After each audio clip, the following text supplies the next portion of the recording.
I want to talk a little bit about this wonderful annual called Egyptian starflower. It is almost August here in Athens, Georgia. It's been hot, it's been cruddy, it's been rainy, but look at this plant just shine.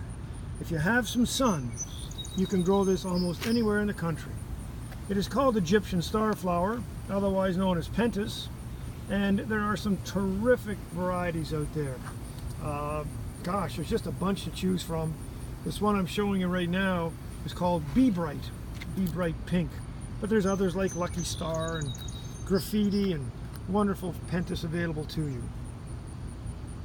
Take a look and put some of these in a container or in your garden if you have some sun. Almost indestructible. If you want more information, you might want to take a look at my app, Armitage's Great Garden Plants, and have fun.